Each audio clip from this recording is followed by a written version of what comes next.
পৃথিবী জুড়ে মানুষ সবথেকে বেশি যে সমস্যায় ভোগে তার মধ্যে একটি প্রধান কারণ হলো কোমরের ব্যথা বা লো ব্যাক পেন।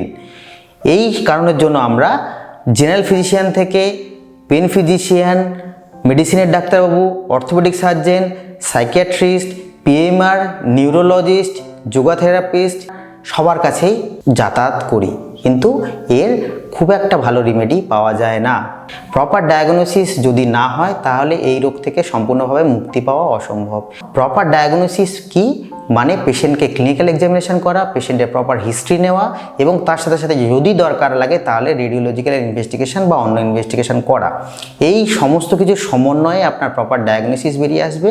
এবং এর মধ্যে সবথেকে বেশি যে কারণে মানুষ কষ্ট পায় এই লো ব্যাক পেনের, তার 70% হচ্ছে মায়োফেশিয়াল পেন সিনড্রোম। এটাতে কিন্তু খুব সহজভাবেই অ্যাকুপাংচার এবং এক্সারসাইজের সাহায্যে এর সম্পূর্ণ রকম মুক্তি সম্ভব। কারণ মাসল স্প্যাজম অ্যাকুপাংচারের থেকে তাড়াতাড়ি কেউ ভালো করতে পারে না।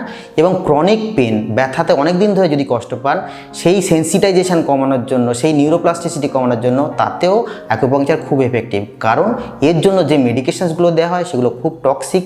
এগুলোর ফলে অনেক রকম সমস্যা হয়, মাথা ঘোরে, শরীর দুর্বল লাগে। সেগুলোর থেকে মুক্তি পাওয়ার জন্য আপনি আকুপাংচার করান এবং এক্সারসাইজ কিন্তু কন্টিনিউ রাখতে হবে।